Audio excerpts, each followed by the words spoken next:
Sinasabi ko na nga ba, at tumingi kayo ng tulong kay Manuel.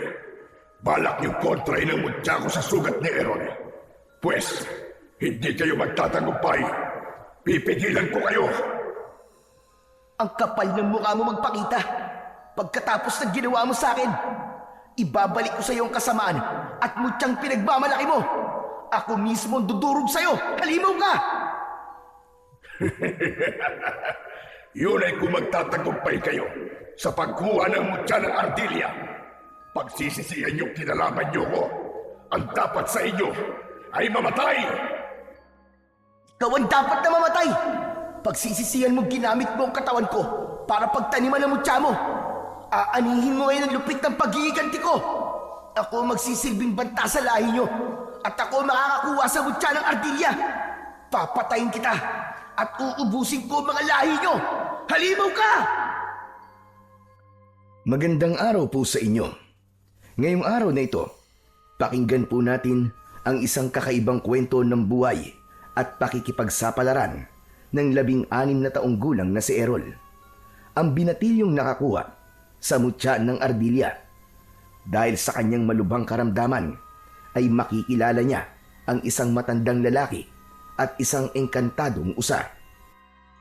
Ano ang matutuklasan niyang lihim sa kanyang ina? Sa pagtupad niya sa misyon, paano niyang haharaping mag-isa ang pinuno ng mga aswang na taknim? Magagawa kaya niyang magtagumpay sa malaking pagsubok ng kanyang buhay?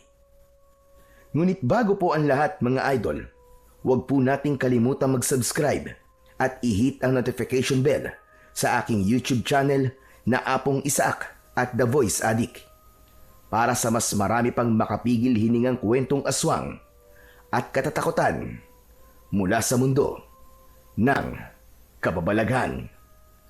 Umpisahan na po natin ang kwento. Ano ba masakit sa iyo, anak? Kanina ka pang namimilipit sa sakit ng tiyan.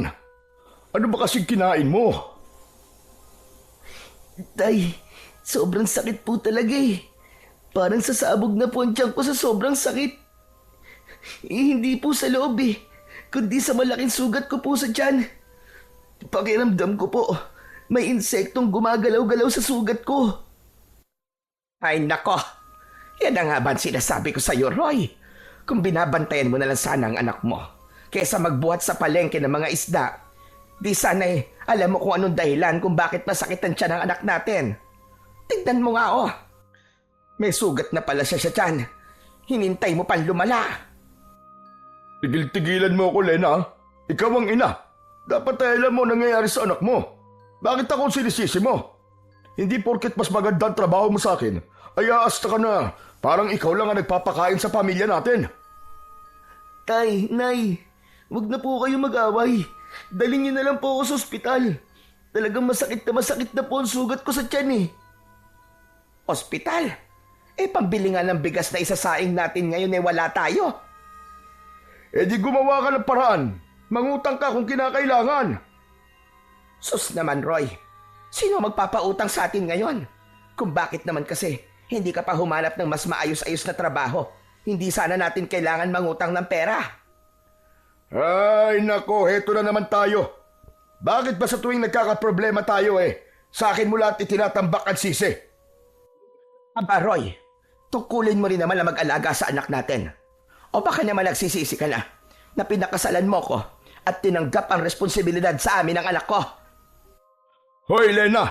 Kahit na kailan ay hindi ko pinagsisiyan na makasama kayo sa buhay ko. Si Errol ang pinag-uusapan natin dito, ha?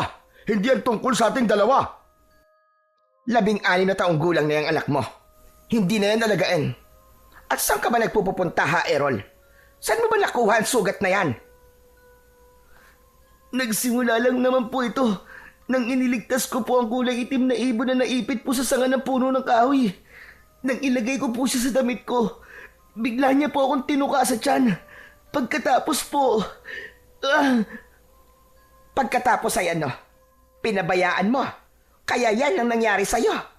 Palibhasa, malang-mala ka dyan sa tatay mo. Mahina ang isip. Hoy, Lena.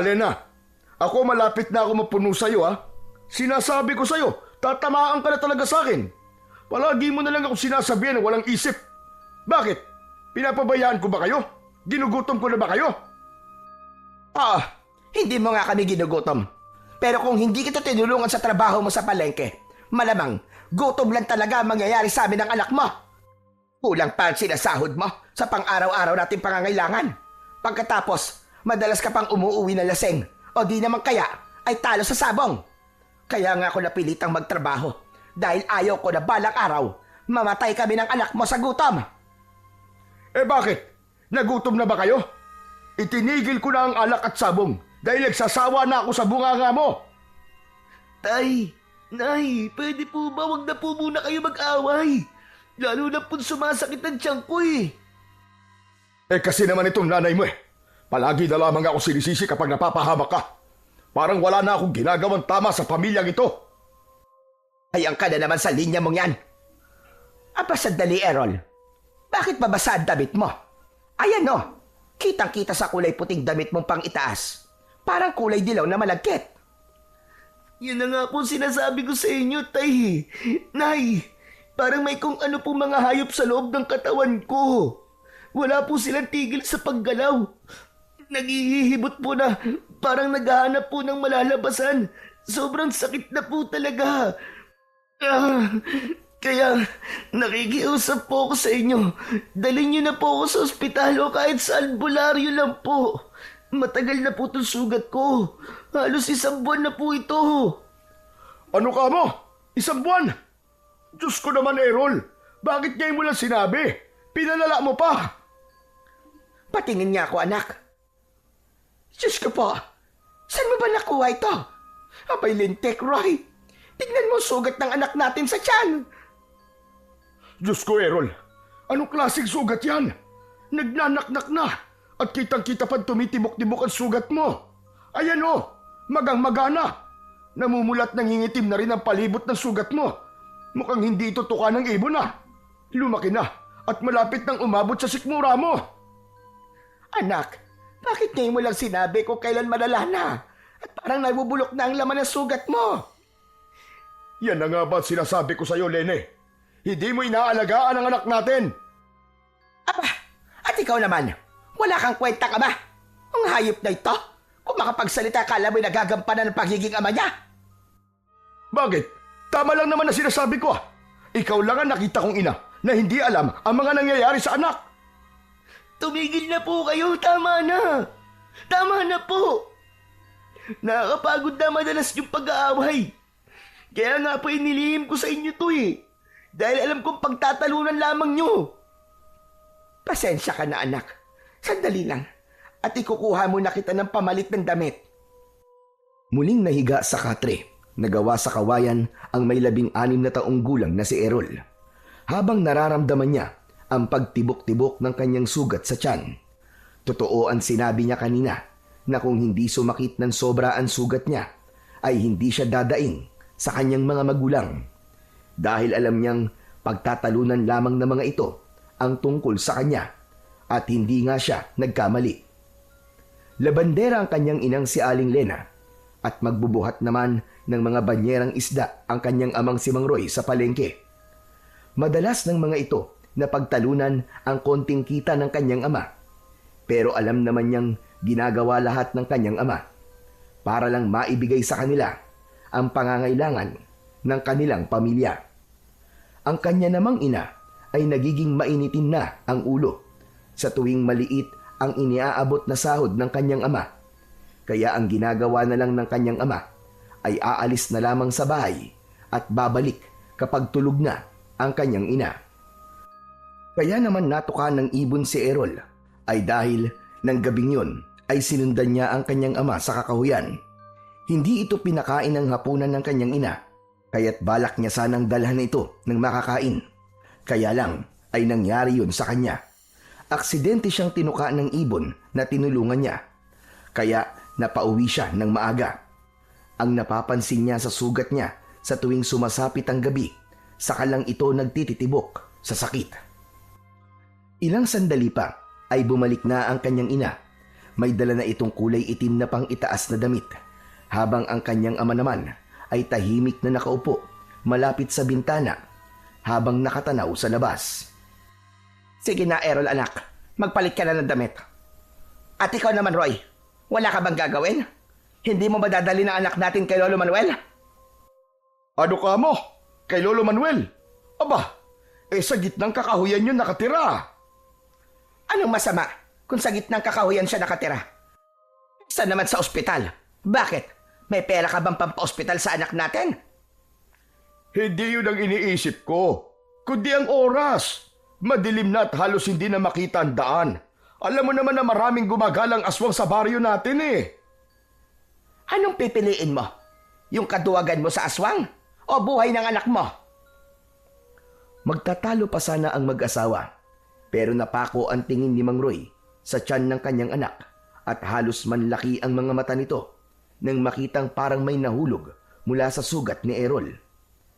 Napalapit ito sa anak at pinagmasdang mabuti ang sugat niya. Nagtataka naman si Errol at maging siya ay napayuko na rin sa kanyang sugat. Ganun na lamang ang panlalaki ng kanyang mga mata nang makita ang kulay puting mga uod. Malasinulid ang nipis ng katawan nito habang bumabagsak sa kanyang banig na gawa sa abaka. Tay! Tay, ano to? Bakit may uod? Napalapit na rin ng kanyang ina sa tabi ng kanyang ama. Hindi kagad nakapagsalita ang mag-asawa habang nakaawang ang bibig. Hindi makapaniwala ang mga ito na may uod sa sugat ni Errol. Gumapang ang takot sa buong pagkatao ni Errol nang maramdaman ang mga gumagalaw-galaw sa kanyang sugat. Hindi na nga siya nakapagtimpi at napatayo na siya sa kanyang katre. Pilit na pinipispisan ang mga uod sa kanyang sugat. Tay! Nay! Tulungan niyo po ako! Ano po to? Nay! Tay! Halos hindi malaman ang gagawin habang nakatingin pa rin sa kanyang sugat. Si Mang Roy ang nakabawi sa pagkakabigla at kagad itong nagbihis. Kumuha ng itak na nakasabit sa likod ng pinto. Lena, humingi ka ng tulong kay Kapitan. Dadaling ko na si Errol sa albularyong si Lolo Manuel bago tayo pumunta ng ospital kapag nakahiram ka ng pera. Tay, ang sakit na po ng sugat ko! Tulungan niyo ako, Tay! Kaya nga dadali na kita kay Lolo Manuel. Sige na't magbihis ka na para malaman natin kung anong klaseng ang sugat yan. Wala nang inaksayang oras si Mang Roy. Inalalayan nito ang anak palabas ng bahay. Inayos na muna nito ang suot na damit ni Errol, habang si Errol naman ay nanginginig ang tuhod dahil sa takot. Maging siya ay nagulat sa nangyayari sa kanya. Dati naman ay walang mga uod yun at madalas din naman niyang linisan yun ng nilagang dahon ng bayabas. Kaya hindi niya maintindihan kung bakit mas lalong lumalala ang sugat niya sa tiyan. Dahil sa pag-aalala, kitang-kita ni Errol ang pagtakbo ng kanyang ina sa labas ng kanilang bahay. Sumugod ito kahit madilim na ang paligid para humingi ng tulong sa kapitan ng kanilang baryo. Si Mang Roy naman ay dinalaan lahat ng mga bagay na kakailanganin para sa anak. Paglabas nila ng bahay ay nagmamadali na silang maglakad papunta sa kakahuyan. Tanging ang liwanag lang ng sikat ng buwan ang nagsisilbi nilang tanglaw sa daan. Habang naglalakad ay panay rin ang pagdampi ng palad nito sa noo ni Errol. Diyos ko, pagalingin niyo po sugat ng anak ko. Errol anak, sa nakikita ko, hindi na uubos sa mga uod na nalalaglag mula sa sugat mo. May lagnat ka na rin anak. Hindi baling mahirap lang tayo. Huwag ka lang magkakasakit. Lalo pa ngayon na walang-wala tayo na itabing pera. Kaya pasensya ka na anak. Kung hindi kita kagad madadala sa ospital. Di bali, Tay.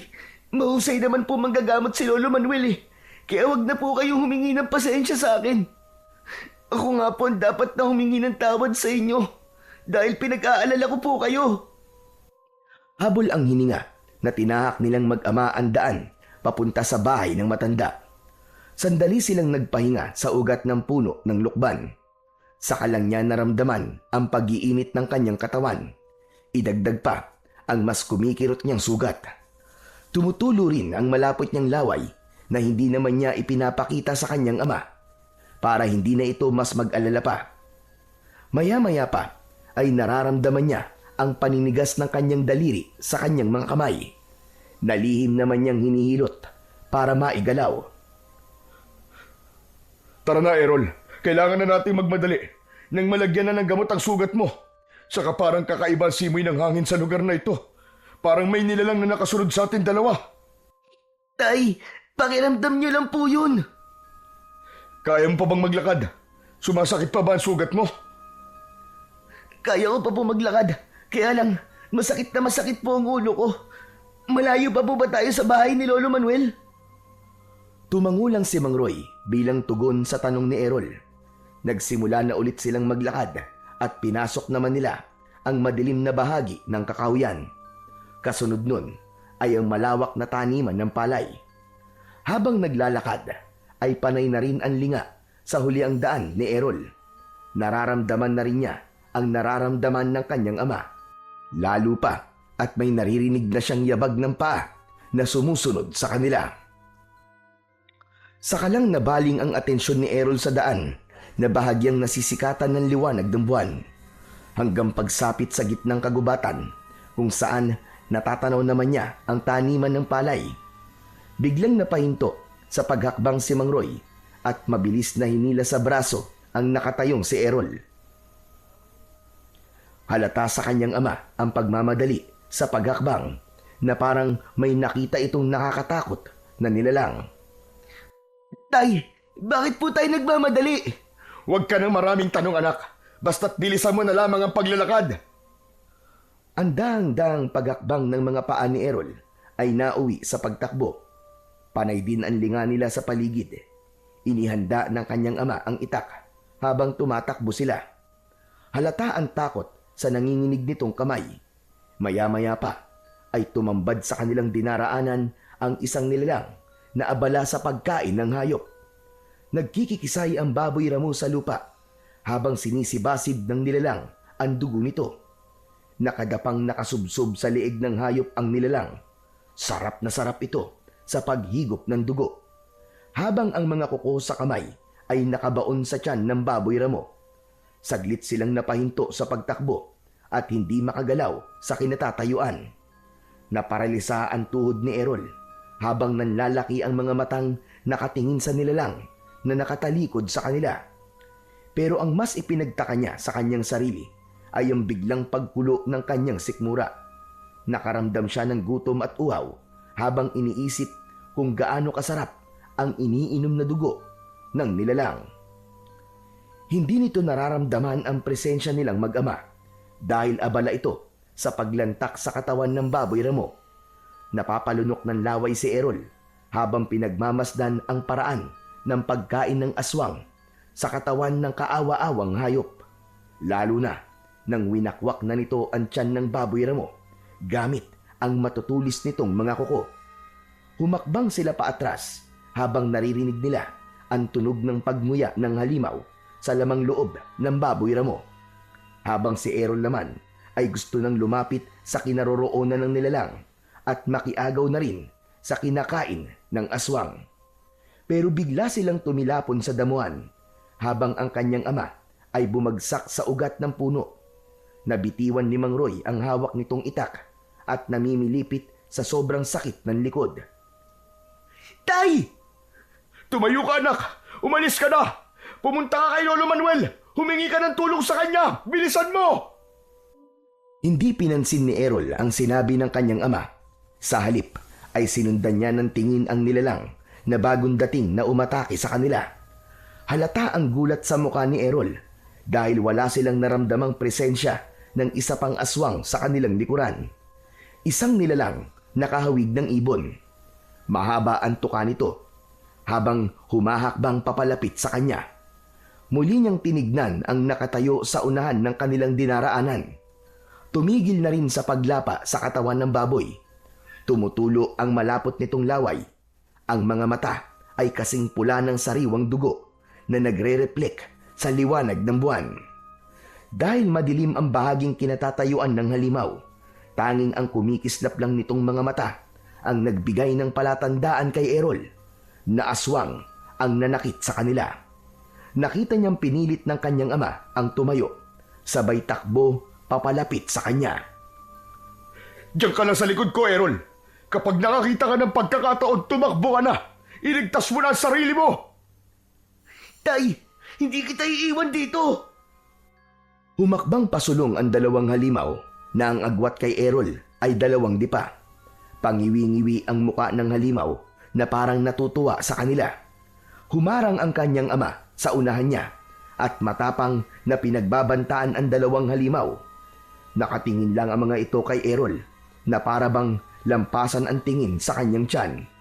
Naaamoy ng mga ito ang sugat niya. Inilabas ng mga ito ang malasangan nitong mga dila habang dahan-dahang humahakbang papalapit sa kanila. Paatras namang humahakbang ang mag-ama habang hindi inaalis ang tingin sa dalawang halimaw. Huwag kayong lalapit, mga hayop kayo. Anak, mauna ka na kay Lolo Manuel. Ako nang bahalang humarap sa mga halimaw na to. Kunin mong itak sa lupa at tumakbo ka ng mabilis. Baybayin mo ang daan sa dulo nito. Nandun ang bahay ni Lolo Manuel. Bilis! Tumakbo ka na, anak! Hindi ko hahayaang makatakas sa batang yan. Siya ang kailangan ko, hindi ikaw. Halika, lumapit ka. Ang kailangan ko lang naman ay ang dugo ng binatilyong yan. Pagkatapos, ay hahayaan ko na kayong umalis. Mamamatay na muna ako bago niyo makuha ang anak ko! Ganun ba? Pagbibigyan kita. Hindi ako magdadalawang isip na paslangin ka. Total, matagal-tagal na rin akong hindi nakakatigim ng sariwang dugo ng matanda. Minsan na tayo nagkaharap at hindi ko hahayaan na pati buhay ng anak ko ay kukunin mo. Kaya kung ayaw mo mamatay, hayop ka. Umalis ka na sa dadaanan namin. Hindi ko alam kung bakit ginugulo mo ang pamilya ko.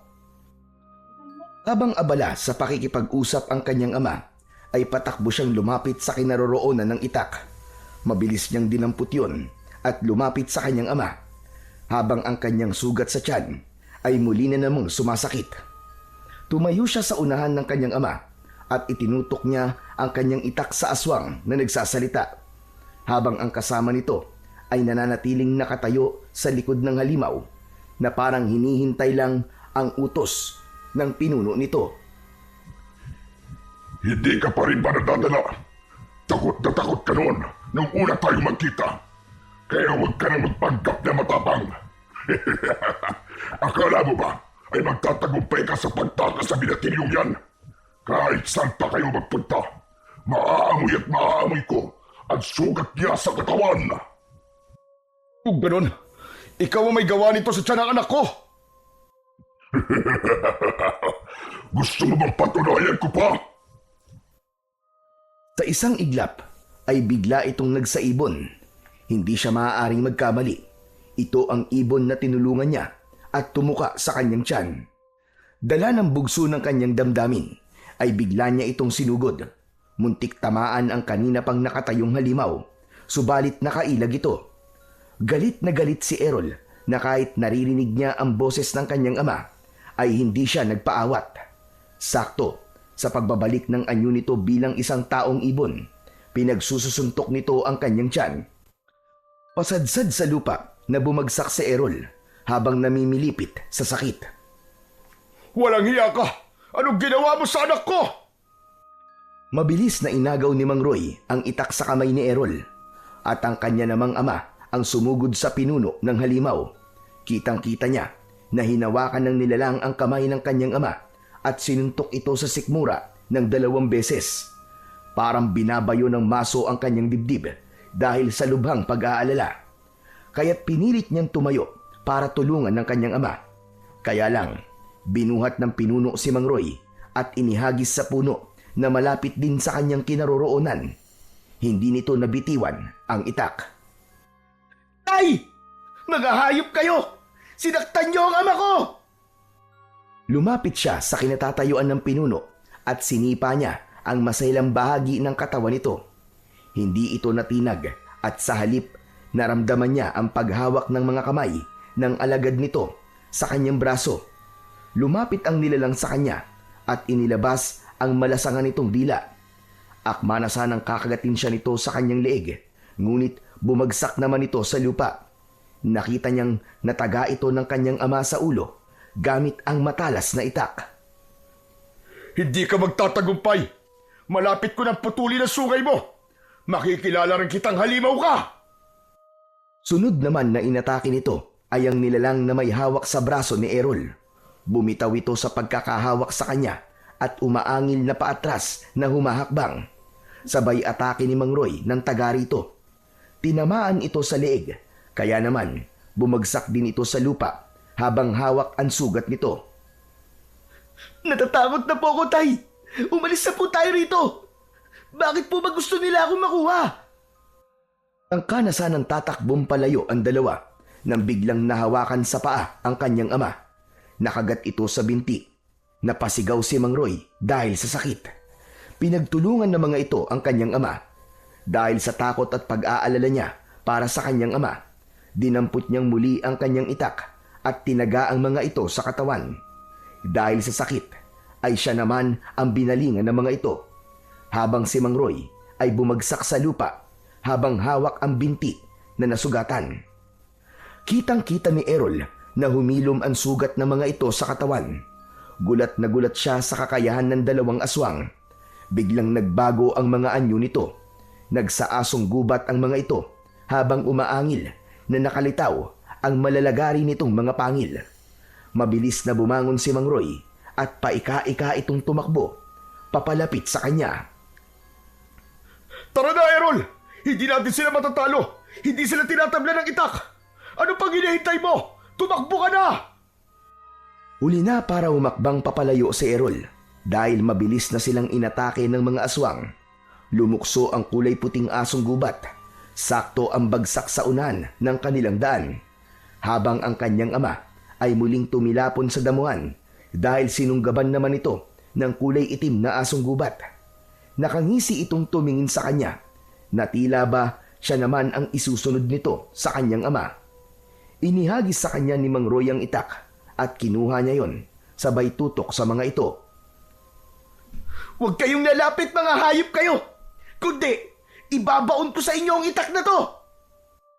Mas lalong lumapad ang pagkakangisi ng dalawang asong gubat habang umaangil na parang asong nauulol. Maya-maya pa ay lumapit na ulit sa kanya si Mang Roy at ito na mismo ang humawak sa itak. Sumugod ito sa dalawang asong gubat para bang sanay na sanay ito sa pakikipaglaban sa mga ito. Ilang beses din itong nagpasirko-sirko sa ere para umatake sa mga kalaban kahit may iniinda itong sakit sa paa. Nagawa nitong makipagsabayan sa mga aswang. Sinuntok nito ang kulay puting asong gubat sa muka. Bumagsak ito sa lupa, kasunod naman ng kanyang pagtaga sa kulay itim na asong gubat. Bumagsak ito sa lupa, kasunod ng paglukso ni Mang Roy at tinamaan naman ito ng taga sa tiyan. Ubod lakas nitong ibinaon ng itak sa nakahigang kulay itim na asong gubat. Ibinaon ni Mang Roy ang talim nito sa dibdib ng aswang. Hindi pa ito nasiyahan at sa pamamagitan ng pagtalon ay mas ibinaon pa nito ang itak sa dibdib nito. Nanginginig ang kamay ng aso habang pilit na tinatanggal ang nakabaon na itak sa dibdib nito. Ngunit hindi nito maalis-alis. Katapusan na ng pambibiktima mo kasama ng pinuno mo. Hindi ka nabubuhay ng tama mo sa dibdib dahil pinuntirya ko na ang puso mong halimaw ka. Binalingan ng kanyang ama ang pinuno ng aswang na nakahiga pa rin sa lupa. Bigla itong nagsaibon at lumipad naman papunta sa nakatayong si Errol. Naramdaman na lang ni Errol na may magaspang na kamay ang sumakal sa kanyang leeg. Nang ito ay magsataong ibon, umangat ang kanyang paa sa lupa. Sinipa niya ang masailang bahagi ng katawan ng aswang. Pero dahil sa maikli ang kanyang mga paa, ay nauwi lang sa wala ang pagpupumiglas niya. Napansin niyang dahan-dahang lumalapit ang kanyang ama sa gawin nila. Nang lilingon na ang halimaw, ay mabilis na tinakbo ng ama niya ang kinatatayuan ng aswang. Nakita niyang tinaga nito ang ulo ng aswang, kasabay din ang pagtaga sa brasong may hawak sa leeg ni Errol. Naihagis ng nilalang ang katawan ni Errol. Kasama siyang bumagsak sa damuhan ng halimaw. Naramdaman niya ang masakit na pagtama ng kanyang likod sa lupa. Maliksing kumilos ang kanyang ama para sana itarak ang talim sa dibdib ng aswang. Ngunit bago pa man maibaon ang talim ay nagsaibon na ulit ito at lumipad sa impapawid. Dismayadong napasipa sa damuhan si Mang Roy bago tumingin sa nakahigang anak.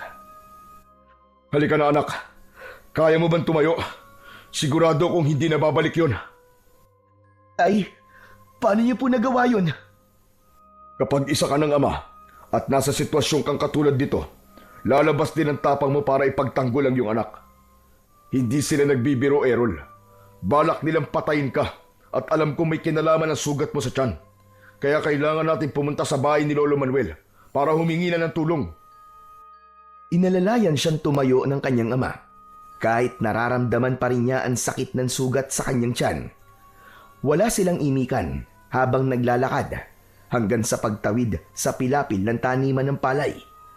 Pagkalipas lamang ng ilang minuto ay narating na nila ang maliit na kubo ng matanda. Nakabukas pa ang ilaw nitong gasera kaya alam niyang gising pa ito. Tao po! Tao po, Lolo Manuel! Si Roy po ito! Tao po!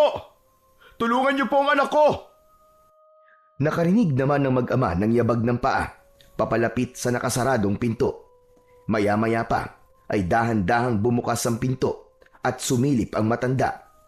Nagulat ito nang makita sina Mang Roy at Errol. Aba, Roy! Ano't napasugod kayo? May nangyari ba? Tulungan niyo po kami, Lolo Manuel. Gamutin niyo po ang sugat ng anak ko. Aba, sige, pumasok kayo sa loob. Dali! Bilisan nyo! Parang may mabigat na enerhiya bumabalot sa anak mo. Tulungan niyo po siya, Lolo Manuel. Nagmamakaawa po ako. Nilakihan ng matanda ang pagkakabukas ng pinto. At nang makapasok na sila ng kanyang ama, ay sumilip muna ang matanda sa labas ng bahay nito bago tuluyang isinara ang pinto. Ganon din ang nakabukas nitong mga bintana. Kinuha rin ni Lolo Manuel ang nag-iisa nitong gasera at ipinatong yon sa lamesang gawa sa kawayan. Maupo na muna kayo at kukuha lamang ako ng langis.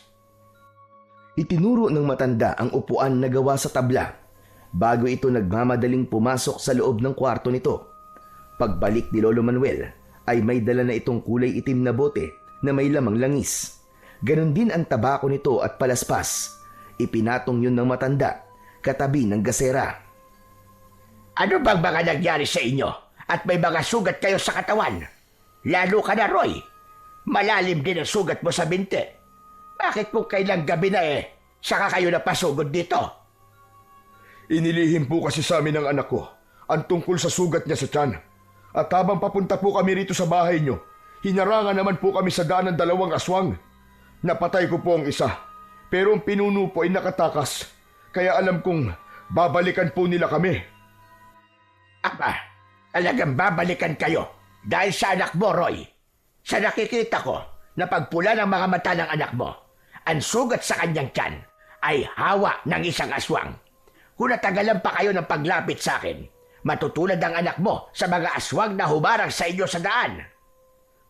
Tay, ayoko po maging katulad nila. Gamutin niyo na po ako, Lolo Manuel. Nakikiusap po ako sa inyo. Ayaw mo pala maging aswang ka. Bakit ginawa mo ito? Bakit naglihim ka sa mga magulang mo? At kung kailan malala na at hindi mo na kaya ang sakit, ay saka mo lang sinabi sa mga magulang mo. Nako, kayo talaga mga bata kayo. Sarili nyo lang ang iniisip nyo. Pasensya na po, Lolo. Tay, hindi ko po akalaing aabot sa ganito ang ginawa kong paglilihim. Ano po bang dahilan ng pagkakaroon ng sugat ng anak ko, Lolo Manuel? May mga nakita na po kasi akong uod sa sugat niya. Natural na magkaroon lang talaga ng uod ng sugat niya. Dahil ang layunin nito ay unti-unting kainin ang mga laman niya. Tinaniman siya ng mutya ng mga aswang. Kaya hindi siya titigilan ng mga ito hanggat hindi nasisipsip ang dugo niya.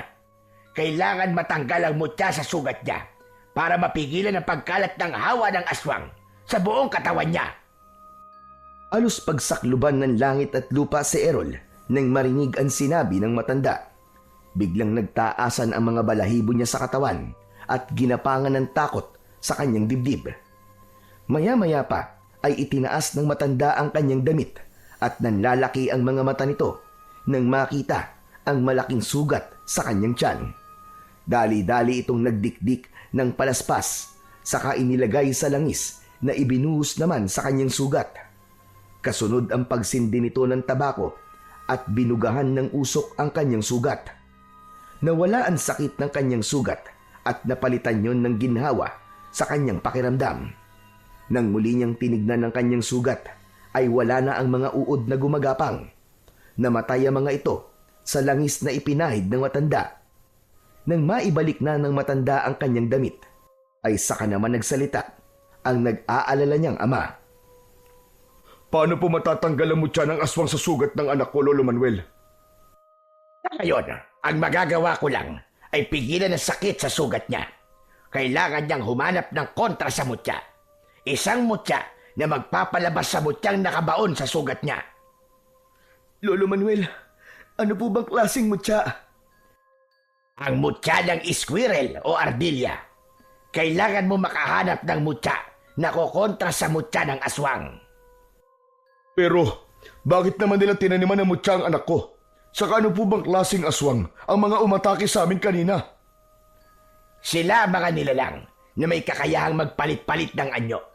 Pero mas kilala sila sa pagpapalit ng anyo bilang isang kulay itim na ibon. Kung tawagin sila ay mga aswang na taknim o nilalang na mahilig magtanim ng kanilang mutya sa katawan ng biktima. Kailangan nilang balikan ang biktimang napagtaniman ng kanilang mutya upang patayin. Kumakain din sila ng mga hayop na 4 ang paa. Pero, bakit nga po akong tinaniman nila ng mutya, Lolo? Dahil ikaw ang natsyempuhan nila. Yun lang yun. Hindi naman sila namimili ng pagtataniman. Balak nilang hawaan ka ng pagiging aswang nila at pahirapan na rin dahil sa mga pansarili nilang dahilan. Kaya kailangan mo erol ng mutya ng squirrel bago ka pa matutong kumain ng tao o kaya naman ay mapatay nila. Paano po ako makakahanap ng mutya ng squirrel, Lolo? Sa pusod ng gubat ay merong isang pamilya ng mga squirrel o mas kilala sila sa tawag dito sa Palawan na ardilya. Mataas silang tumalon na parang lumilipad at may kakayahang magpalipat-lipat sa katawan ng mga puno. Kaya mahirap silang hulihin. Ang mutya ay hawak mismo ng pinakamatandang ardilya at binabantayan ng mga elementong nakatira sa gubat. Mag-iingat ka sa pagkuha dahil maaari ka mapahamak. Sa sandaling makuha mo na ang mutya, kailangan mo yun lunukin. Sa ganung paraan, unti-unting lalabas sa sugat mo ang kulay itim na bato na may mutya ng aswang. Lolo Manuel, sasamahan ko po ang anak ko.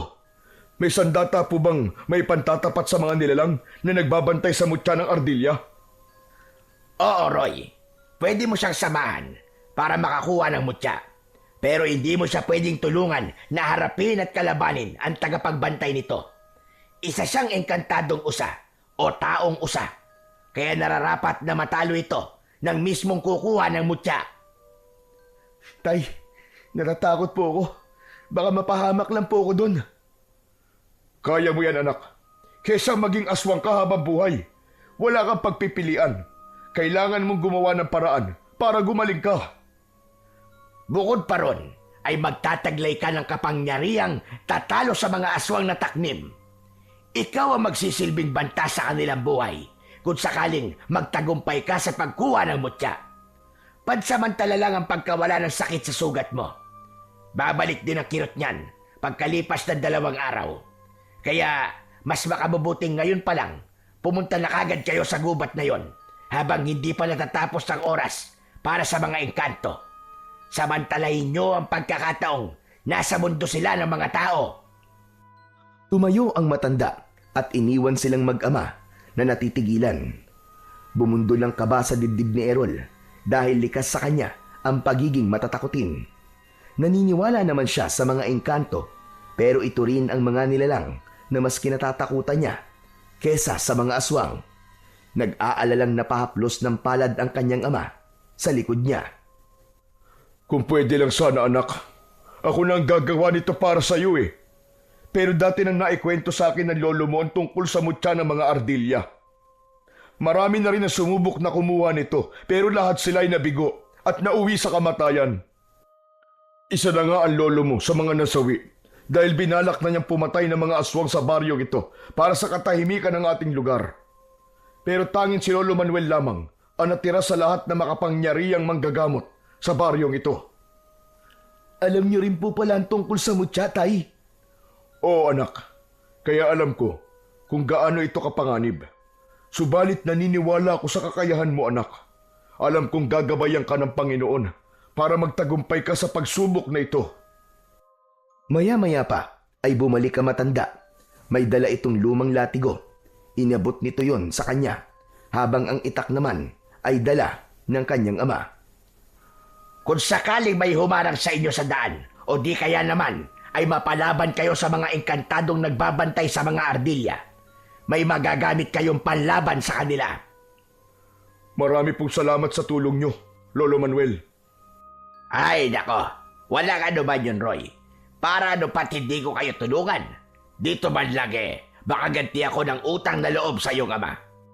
Tasamahan ko naman kayo, kaya hindi kayo mahihirapang hanapin ang pusod ng kagubatan sa lagusan ng engkanto. Dala ang latigo at lumang gasera ng matanda ay sumugod sila sa kadiliman ng gabi. Sa pagkakataong yun ay abot langit ang panalangin ni Errol na sana ay magtagumpay sila sa pagkuha ng mutya.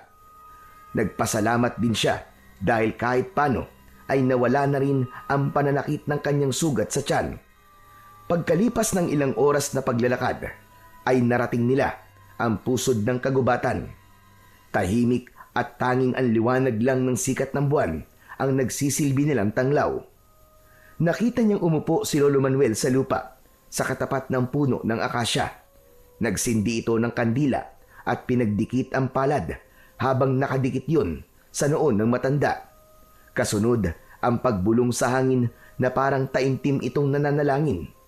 Bigla nilang narinig ang malakas na alulong ng mga asong gubat at nagulat sila sa maraming aso na nakapalibot sa kanilang kinatatayuan habang pinapanood ang kanilang mga ginagawa.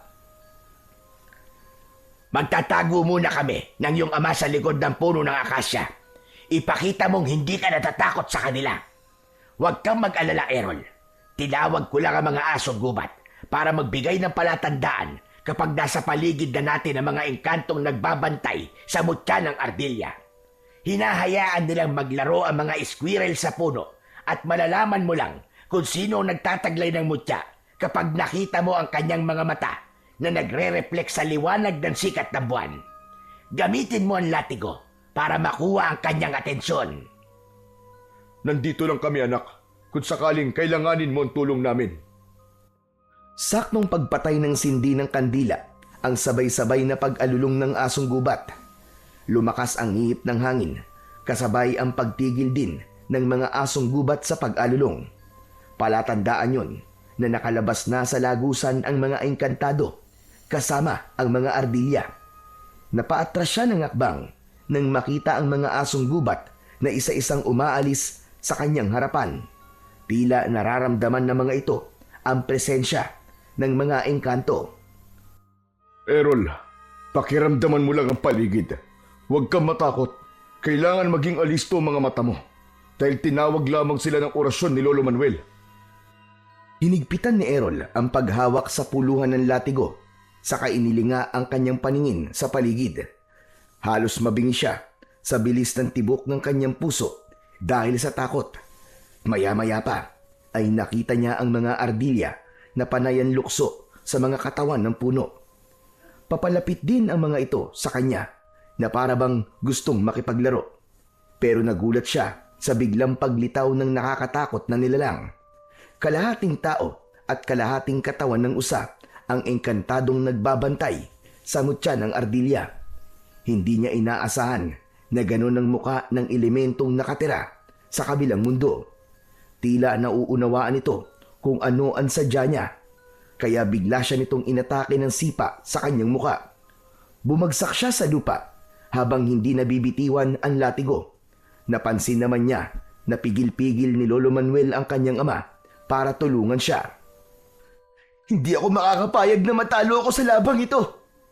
Ayoko maging aswang, kaya kailangan ko lumaban para sa mutya. Hindi ko hahayaang manalo ang kasamaan sa kabutihan. Sa pagtayo naman ni Errol, ay napansin niyang papasugod sa kanya ang kulay itim na ardilya. Matatalas ang pangil nito na mukhang daga. Balak din ng mga ito na umatake sa kanya dahil parang nararamdaman ng mga ito ang kanyang binabalak. Sa paglukso ng ardilya para kalmutin siya sa muka, ay nagawa niya yung maiwasan. Subalit inatake naman siya ng taong usa. Tinamaan siya sa kanyang sugat sa tiyan, kaya't pasadsad siyang bumagsak sa lupa habang naluluwa ang mga mata dahil sa labis na sakit. Kaya lang, dumating si Mang Gabriel, ang halimaw na una nang umatake kay Errol. Saka lumabas ang kanyang ama sa pinagtataguan nito.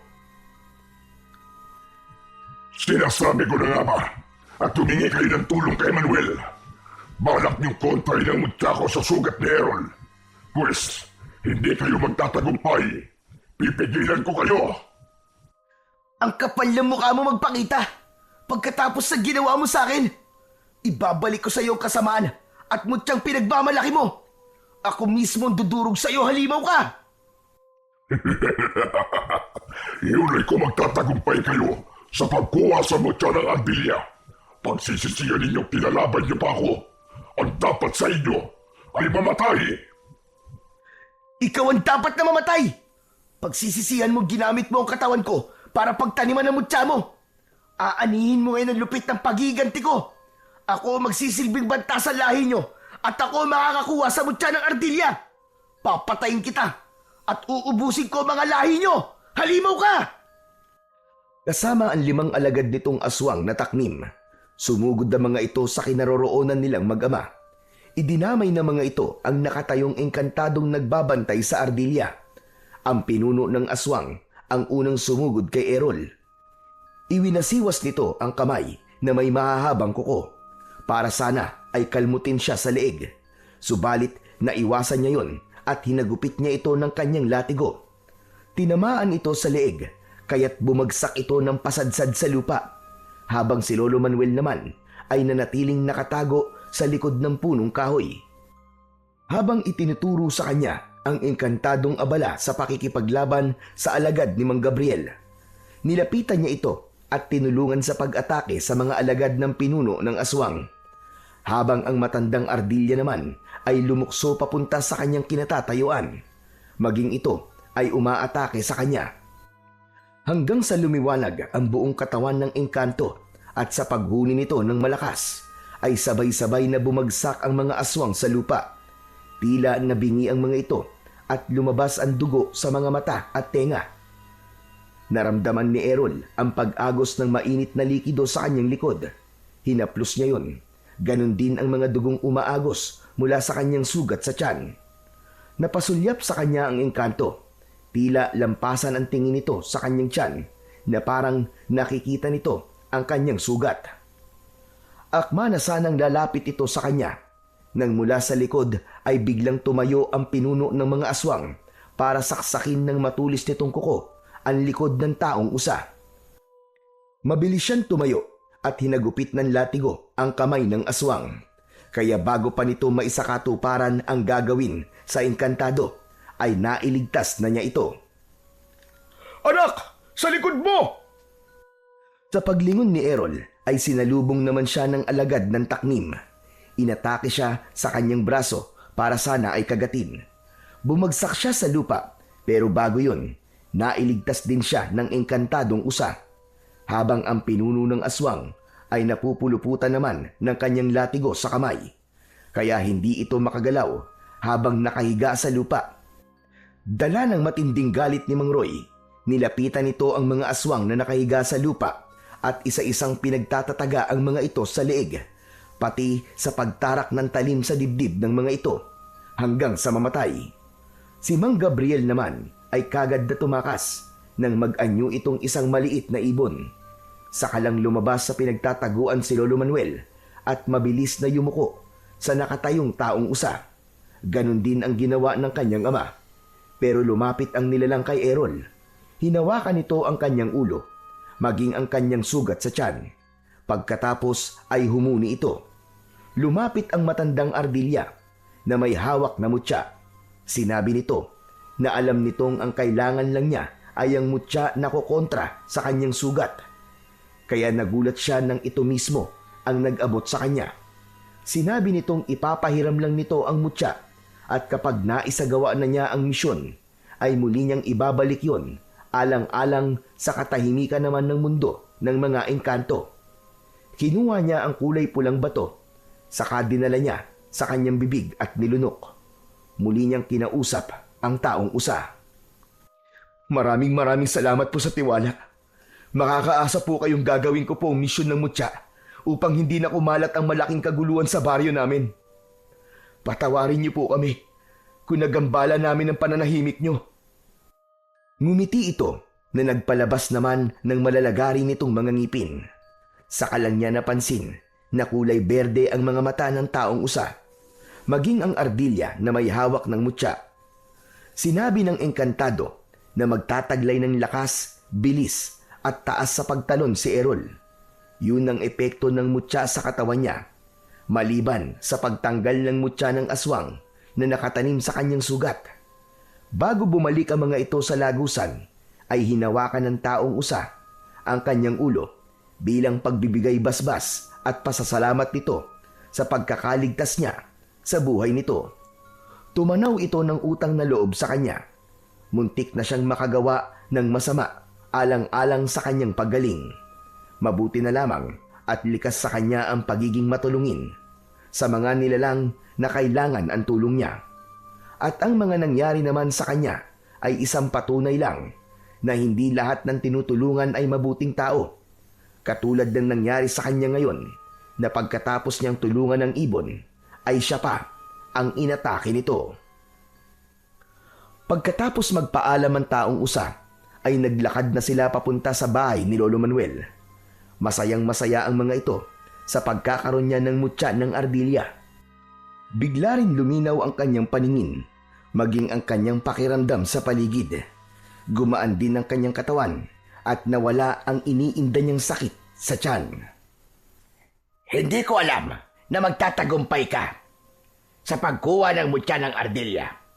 Ang pagpapakita lang pala ng kabutihan ang magiging sandata mo para magtagumpay ka. Hindi ako makapaniwala, anak, sa tapang na ipinakita mo kanina. Hindi ko naman po ito magagawa kung wala po ang tulong yung dalawa. Kaya lang, kasama ng mutya na ito ay ang isang misyon na kailangan kong ubusin ng masasamang nilalang sa baryong to. Ang hindi lang talaga malinaw sa akin, anak, ay kung bakit sa'yo itinanim ng aswang na yon ang iniingatan nilang mutya. Kung sakaling lumabas na ang mutya ng mga taknim sa sugat ng anak ko, ano na po mangyayari sa bato, Lolo Manuel? Mawawala ang kakayahan ng may-ari ng mutya na makapagpahilom ng kanilang sugat. Madali na siya mapapabagsak. At tungkol naman sa dahilan ng aswang kung bakit si Errol ang pinili, yun ang hindi ko masasagot sa ngayon. Hanggat hindi ako sigurado sa napapansin ko, ay hindi ako maaaring magbigay sa inyo ng mga puna. Sa ngayon, ay kailangan na muna ninyong umuwi sa inyong bahay. Kailangan ng lakas para sa pagtupad mo sa tungkulin bilang isang bagong tagapangalaga ng mutya ng Ardilya. Inihatid muna ng mag-ama si Lolo Manuel sa bahay nito bago sila naglakad pa uwi sa tahanan nila. Ilang oras din ang ginugol nila sa paglalakad bago nakarating sa kanilang bahay. Nadatnan nilang nakatayo ang kanyang ina sa pintuan ng kanilang balkonahe. Pabalik-balik ito sa paglalakad at bakas sa mukha nito ang labis na pag-aalala. Nang makita sila nito, ay tumakbo itong papalapit kay Errol at mahigpit na yumakap sa kanya. Diyos ko! Ang akala ko ay kung ano na nangyari sa inyong dalawa. Bakit ba ang tagal-tagal ninyong umuwi? Kumusta na ang anak natin, Roy? Ligtas na siya. Nalaman kong aswang ang ibon na nanakit sa kanya. Nasa katawan pa rin niya ang mutya ng aswang. Ano ka mo? Mutya ng aswang? Tsaka teka, bakit may mga sugat kayo? Pumasok na muna tayo sa loob ng bahay, Lena. Pagod kami ng anak mo. Saka ko na lamang ikikwento sa'yo mga nangyari sa amin. Nauna nang pumasok sa loob ng bahay si Mang Roy, habang naiwan naman silang mag-ina. Habang si Errol naman ay mahigpit na hinawakan ang latigong nasa kamay. Inalalayan siya ng kanyang ina na pumasok sa loob ng kanilang bahay hanggang sa kanyang silid. Sige na anak, magpahinga ka na muna. At bukas na lamang natin pag-usapan ang mga nangyari sa inyo ng iyong ama. Saka ito lumabas sa kanyang kwarto habang maingat na isinasara ang kanyang pinto.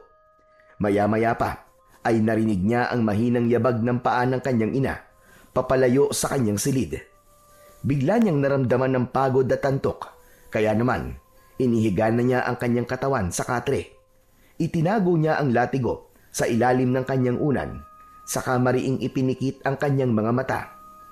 Hindi na malayan ni Errol na nakatulog siyang nakalaylay ang kanyang mga paa sa katre.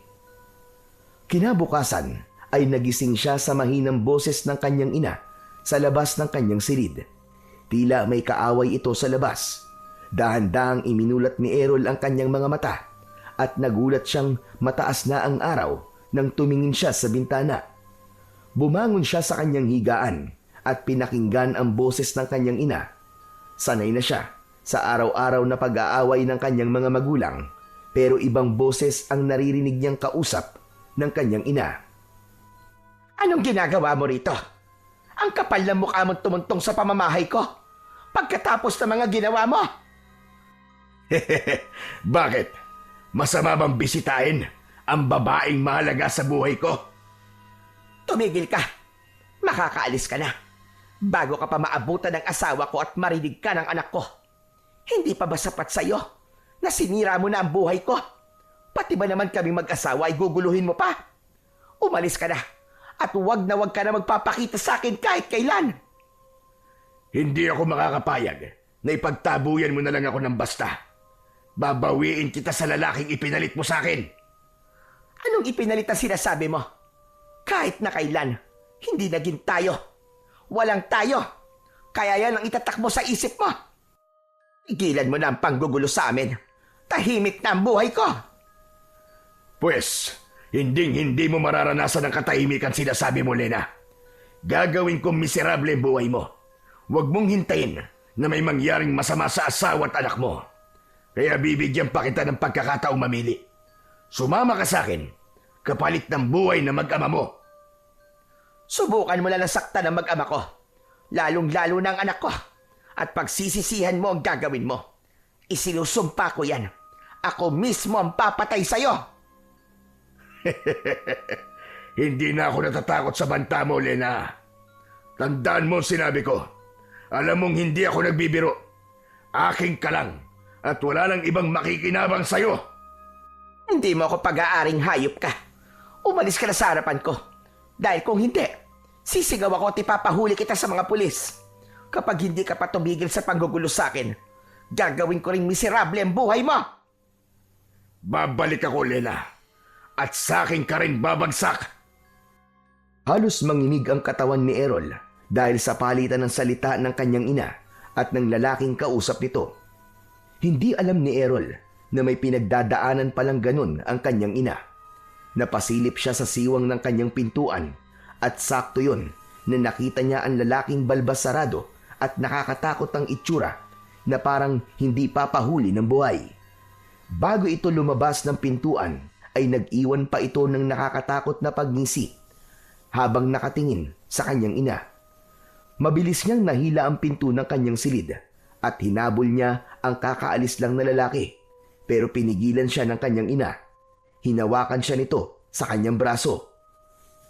Anak, huwag mong sasabihin sa tatay mo mga narinig mo kanina, ha?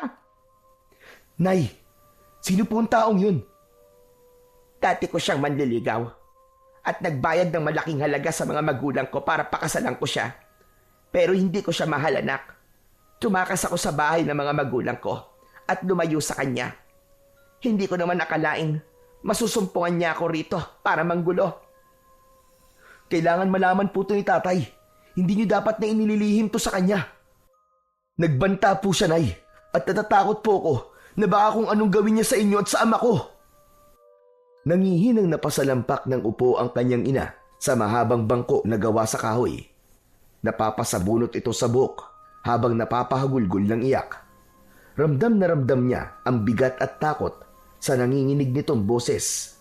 Kaya naman, nayakap na lamang niya ito ng mahigpit. Nay, huwag po kayo mag-alala. Nandito lang po ako. Sige, kung ayaw niyo pong sabihin kay tatay ang tungkol sa taong yun, kayo po ang bahala. Pero sana po, Nay, ipagtapat niyo na po kay tatay ang tungkol sa lalaking yun. Buhay na po natin na nakataya rito. Lalo pa, at sa nakikita ko po sa kanyang muka, na hindi po siya nagbibiro sa banta niya na yun. Alam ko, anak. At napatunayan ko na yon. Kaya nga natatakot ako sa gagawin niya. Diyos ko, hindi ko na alam ang gagawin ko, anak. Isang malalim na buntong hininga ang pinakawalan ni Errol bago niya iniwan ang kanyang ina. Buong araw na inabala ni Errol ang kanyang sarili sa pagsasanay ng palihim gamit ang kanyang mutya at latigo. Maya-maya pa ay nakaramdam naman siya ng pananakit ng kanyang sugat. Itinaas niya ang kanyang damit pang itaas at gano'n na lamang ang gulat niya nang bumagsak sa lupa ang kulay itim na bilog na bato. Dinampot niya yon sa lupa at pinagmasdan. Nakakunot ang kanyang noo nang sipatin yon sa sikat ng araw. Bigla niyang naitago ang mutya nang meron siyang narinig na pag-angil ng aso sa kanyang likuran. Kahit may presensya ng araw, ay biglang lumitaw ang 4 na asong gubat na may mapupulang mga mata. Nakatingin ang mga ito sa kamay niyang may tangan ng mutya ng aswang. Tumutulo ang mga laway nito habang nakangising nakalabas ang malalagari nitong mga ngipin. Inilinga niya ang kanyang paningin sa paligid.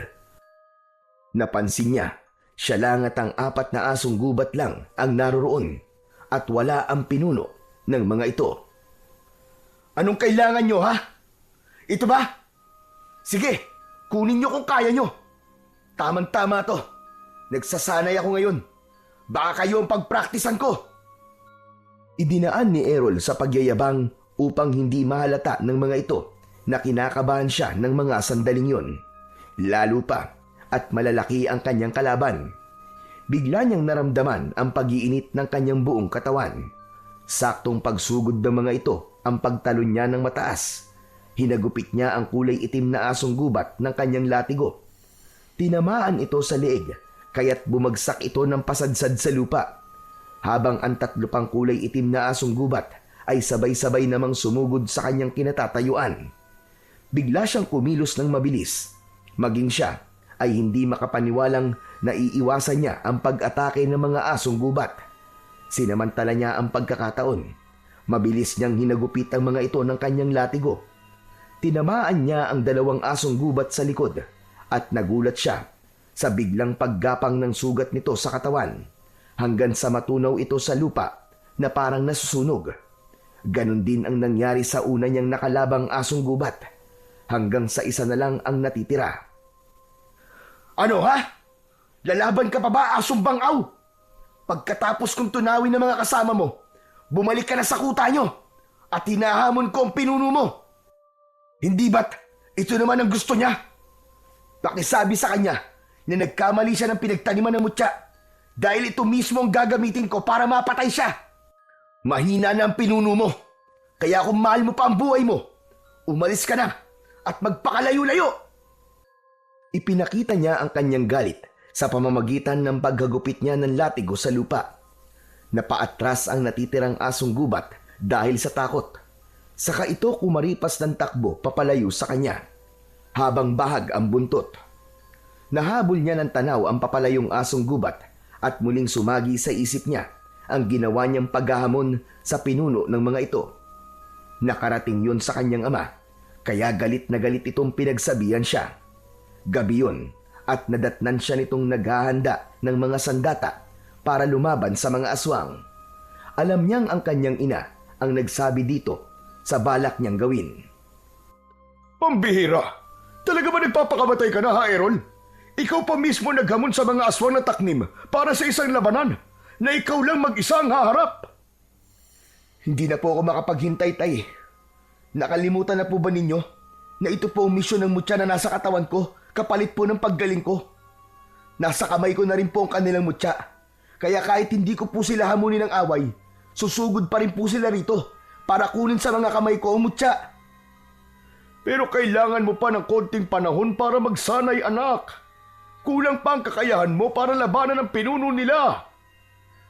May tiwala po kung hindi po ako pababayaan ng Panginoong Diyos, Tay. Marami na po silang napapatay. Panahon na po para tapusin na ang kanilang kasamaan. Biglang bumukas ang pinto ng kanyang silid at pumasok ang kanyang ina. Bakas sa mukha ni Aling Lena ang pag-aalala para sa anak. Samantalang si Mang Roy naman ay halata ang pagtitimpi ng galit sa ginawa ni Errol. Hindi. Hindi ako makakapayag na gawin mo mag-isa ito. Mapapahamak ka, anak. Meron ba kayong lihim na mag-ama na hindi sinasabi sa akin? Huwag ka na makialam dito, Lena. At bakit hindi ako makikialam, Roy? Dinig na dinig ko sa labas ang pagtatalo niyo mag-ama tungkol sa mutya ng aswang. Roy, umalis na lang tayo rito at kalimutan ninyo ang misyon. Nay, hindi po pwede. Kahit saan po tayo magpunta, masusundan nila tayo at patuloy lamang silang papatay ng mga inosenteng tao. Haharapin ko po ito dahil ito po ang nagligtas sa buhay ko. Hindi po ako natatakot mamatay kung alam ko naman pong nasa panig ako ng kabutihan. Matigas talaga ang ulo mong bata ka. Kapag may naisip ka, yun na talaga ang gagawin mo. Hindi mo man lang iniisip ang mararamdaman naming mga magulang mo.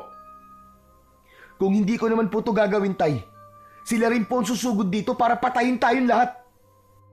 Hindi na natapos ang iba pang sasabihin ni Errol nang bigla niyang naramdaman ang pag-iinit ng kanyang katawan.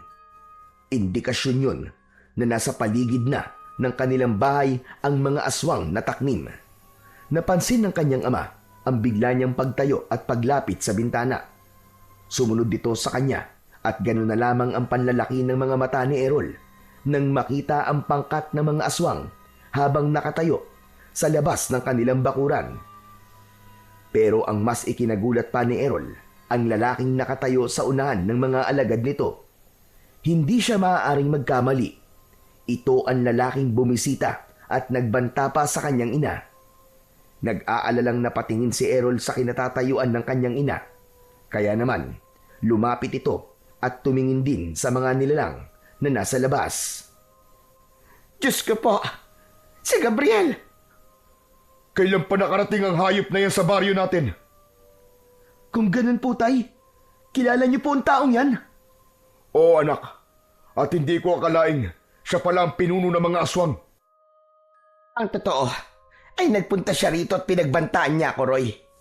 Patawarin mo ako kung inilihim ko to sa'yo. Hindi ko alam na siya pala ang pinuno ng mga aswang. Huwag kang mag-alala, Lena. Hindi ko hahayaan na magtagumpay ang hayop na yan. Nasaktan tayo. Kaya pala, ganun na lamang ang galit niya sa akin. Ilabas niyo na ang hambog na batang yan. Pinatay niya ang mga alagad ko. Ngayon naman, hinahamon niya ako. Ako na mismo lumapit sa inyo. Pagmasdan mo, Lena, ang gagawin ko sa pinagmamalaki mong pamilya. Hindi ka magtatagumpay, hayop ka! Pinasahan mo ako ng mutya.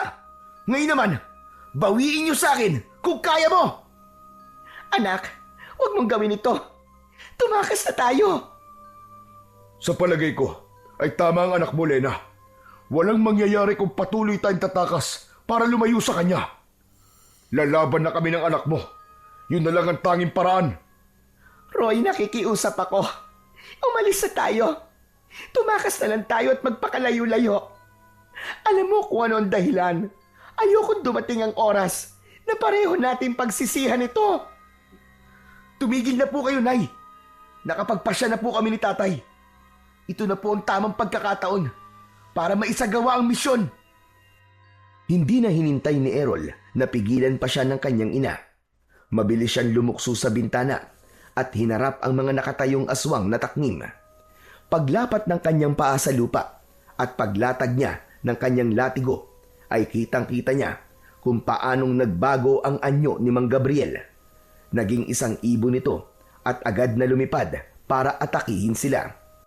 Hinagupit niya ito sa ere, subalit bigla siyang bumagsak sa lupa nang atakihin siya ng dalawang kulay puting asong gubat. Akma na sana siyang kakagatin sa katawan nang biglang lumukso ang kanyang ama sa paanan niya at walang pag-aalinlangan na tinaga nito ang mga asong gubat.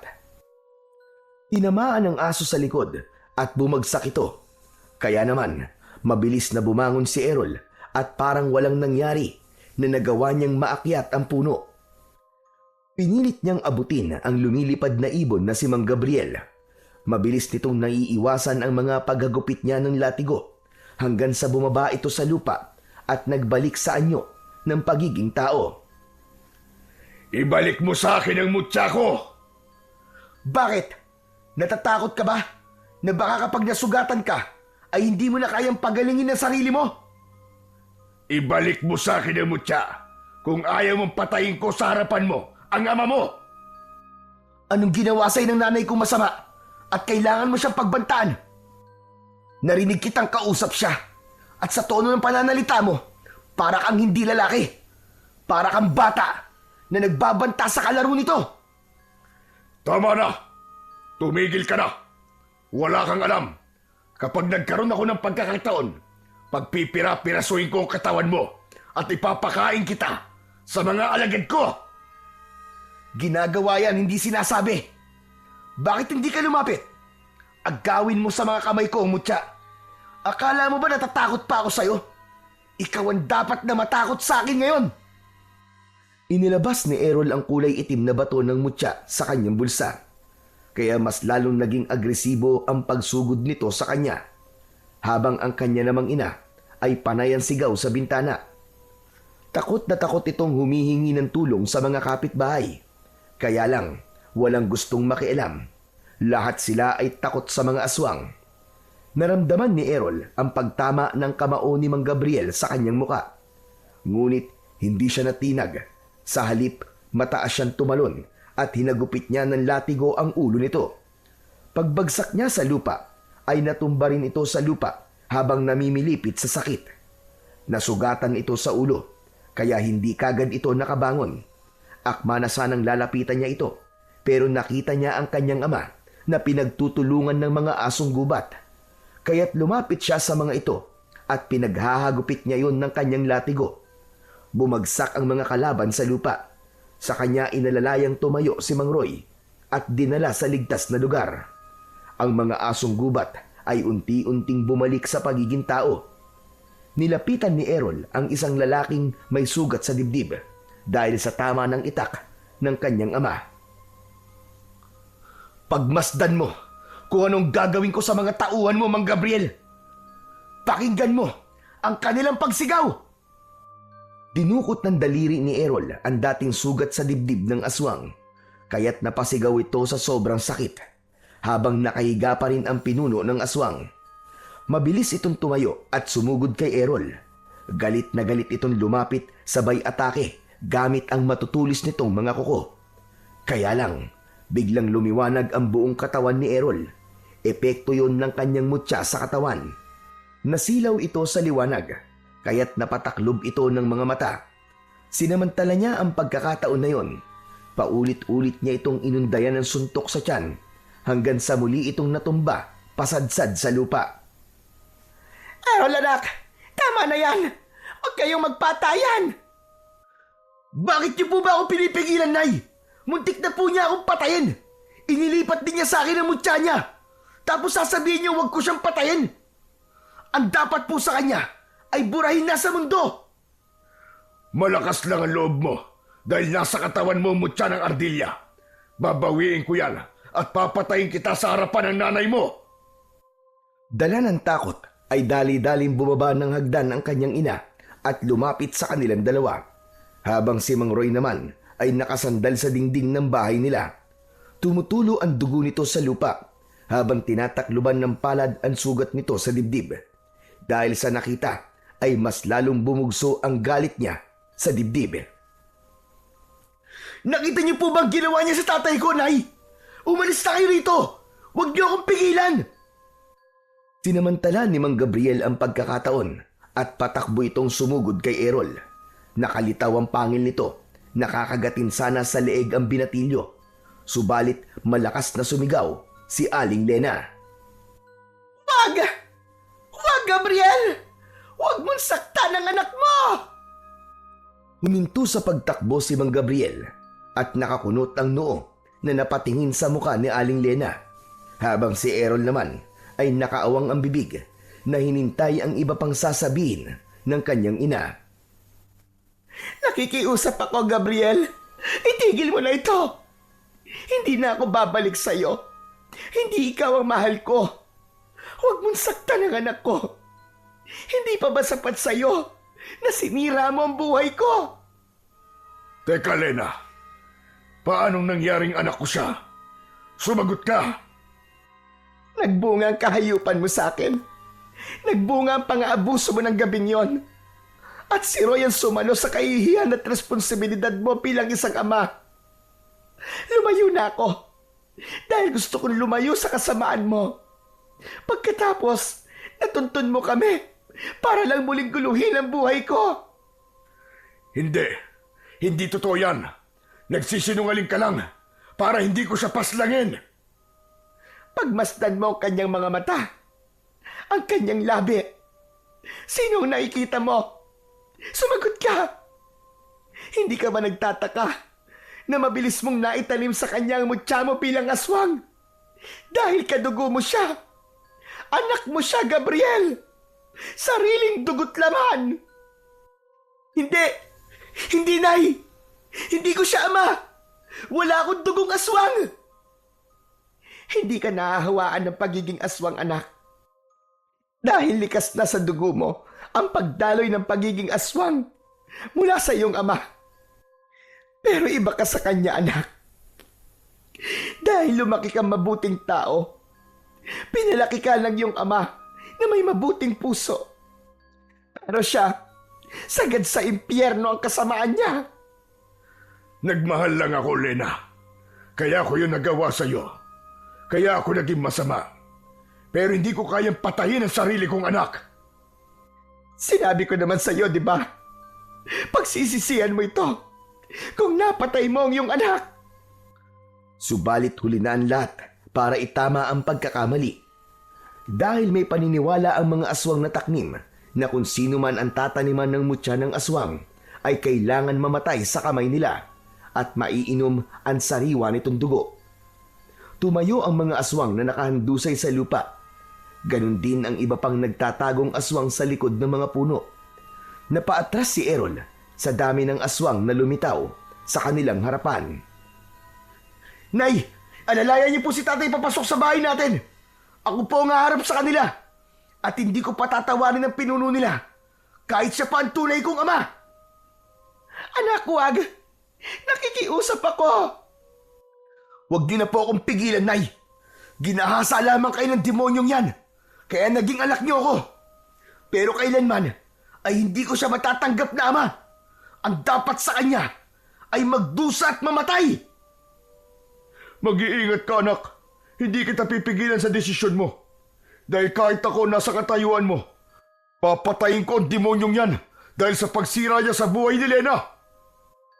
Tumigil na kayo, parang awa niyo na. Huwag kayo magpatalo sa tawag ng galit sa dibdib niyo. Errol, anak, huwag mo itong gawin kung ayaw mo magsisi sa huli. Tama na. Alam kong walang kapatawaran ang ginawa ko. At hindi ko sinasadya yun, anak. Patawarin mo ko. Hindi ko alam na anak kita.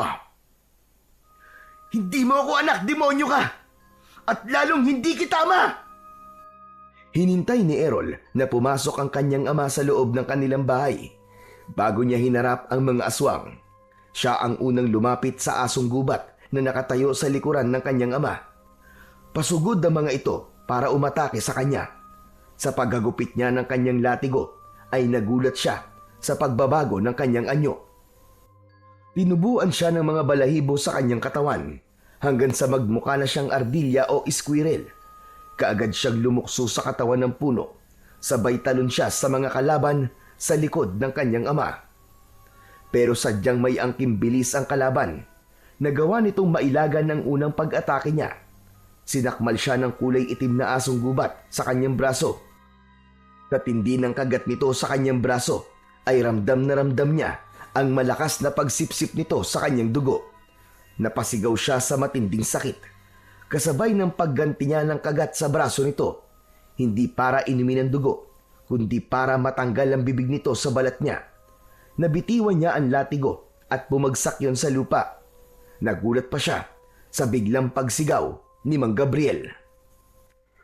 Layuan niyo ang anak ko! Pero imbis na makinig ang mga tauhan nito sa pag-atake sa kanya, ay mas lalo lamang ang mga ito na naging agresibo. Hindi na ito nakikinig sa kanyang ama, kaya naman isa-isang kinagat nito ang sariling tauhan. Iniligtas siya ng kanyang ama. Maya-maya pa ay bumalik ang kanyang ina. May dala itong asin at sinabuyan ang mga asong gubat, kasabay ng pagliwanag ng buong katawan ni Errol. Napaso ang mga aswang sa kanyang liwanag, kasama ang kanyang ama na bumagsak sa lupa. Ang ibang may mga sugat sa katawan ay nagkikikisay na parang hindi kinaya ang epekto ng mutya ng ardilya.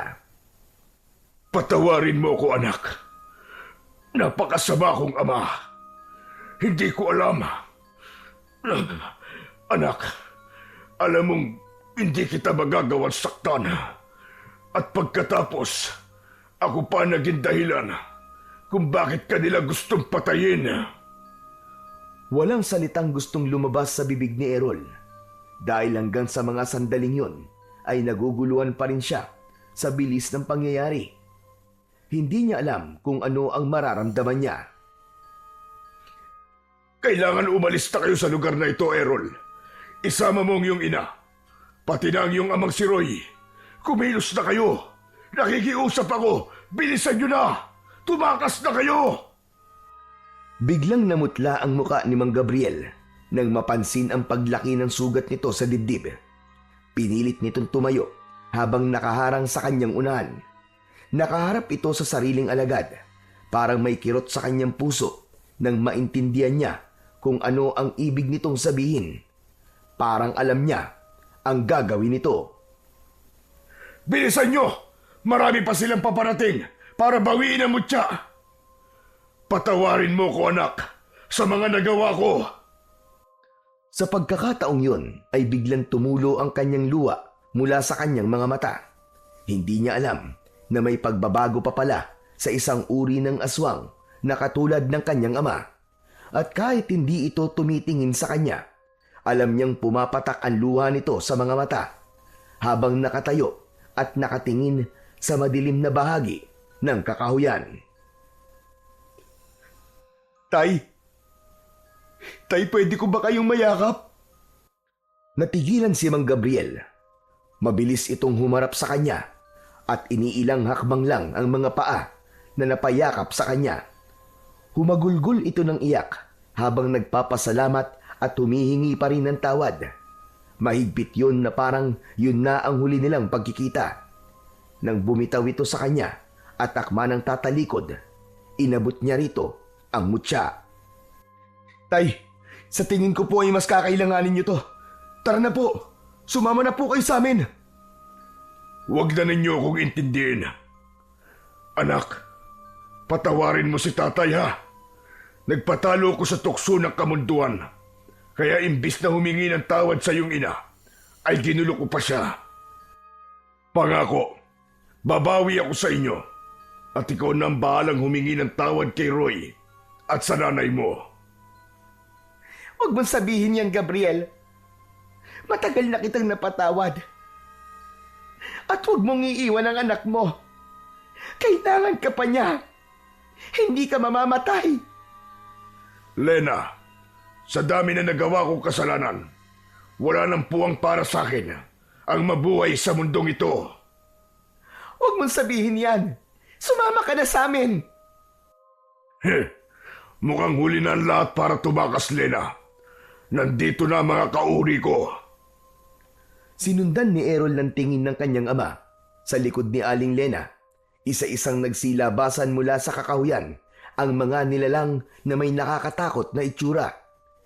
Para itong mga aso na ikinakaskas pa ang kaliwang paa habang nakangising nakatitig sa kanila. Huwag kayong mag-alala. Ako ang harap sa kanila. Nakikiusap ako. Sige na, tumakas na kayo rito.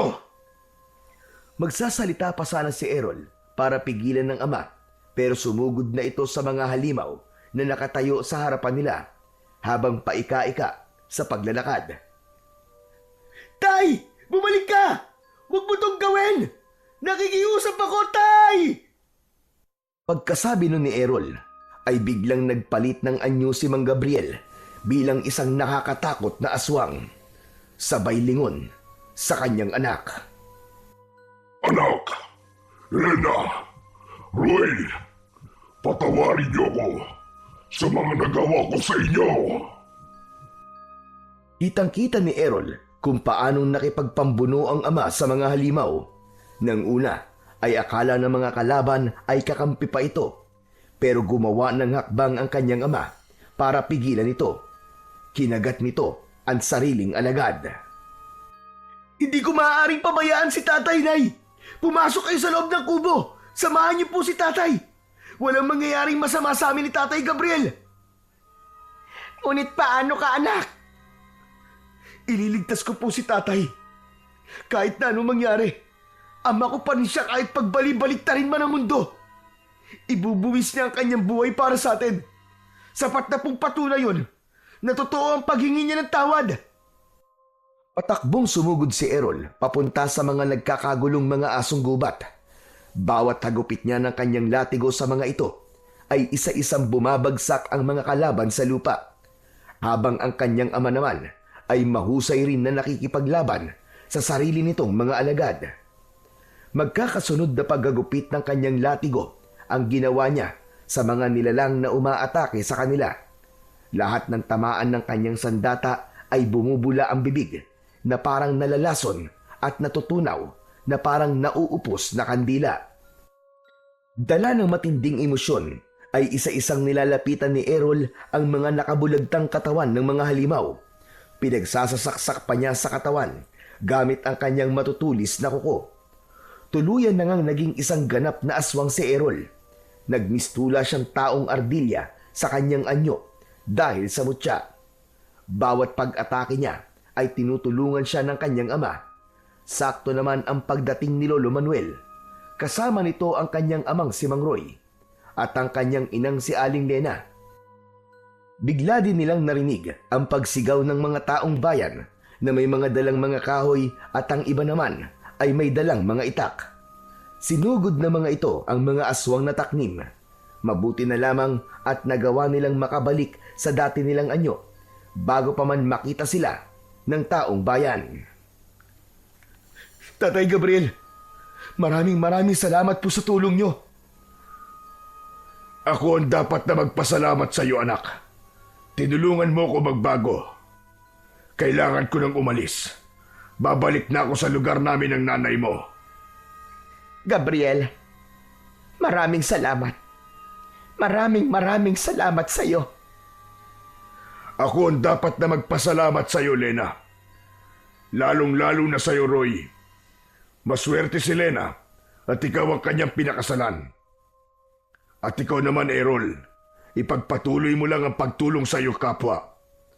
Sana'y palagi mong tatandaan na kahit wala ako sa tabi mo, mananatili kang laman ng puso ko. Salamat sa pagtanggap sa akin bilang ama mo. Paalam. Nang maubos ng taong bayan ang mga aswang, ay sinamahan naman sila ni Lolo Manuel para bumalik sa pusod ng kagubatan.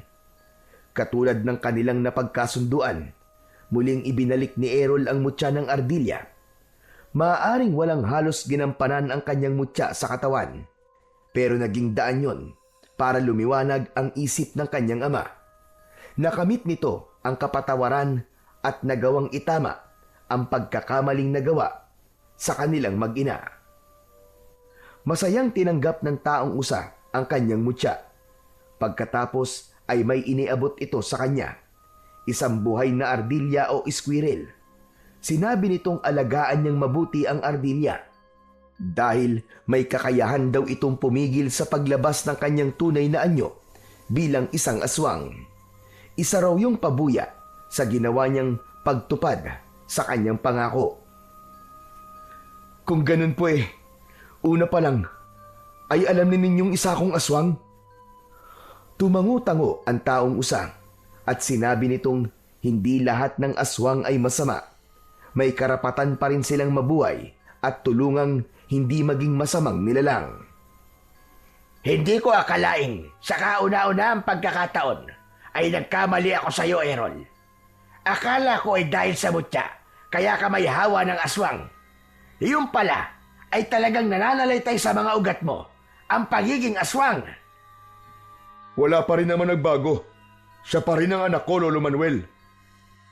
Sobra siyang nagpapasalamat sa pagtanggap sa kanya ni Mang Roy bilang isang anak. Kahit na hindi niya ito totoong ama. Kahit na kailan ay hindi nito ipinaramdam sa kanya na hindi siya nanggaling dito. Masaya silang naglakad pabalik sa kanilang tahanan. Magmula ng gabing yon ay kumalat ang balita tungkol sa mga aswang na taknim. Naging sikat si Errol bilang isang binatilyong nakakuha ng mutya ng ardilya na lumaban sa mga aswang. Ngunit hanggang sa kasalukuyan ay itinatago pa rin ni Errol sa mga kababaryo niya ang kanyang pagiging aswang. Pero ganun pa man, ginagamit niya ang pagiging aswang sa pagtulong sa kanyang kapwa, laban naman sa mga masasamang tao o sa mga aswang na manggugulo sa kanilang baryo. 2 beses sa isang buwan na dinadalaw siya ng kanyang ama at naging maganda naman ang pakikitungo nila rito. Lalo pa at tuluyan na nga itong nagbago. Patunay lamang ito na kahit gaano pa kasama ang isang tao ay may pagkakataon pa rin na magbago. Kahit na ang isang aswang.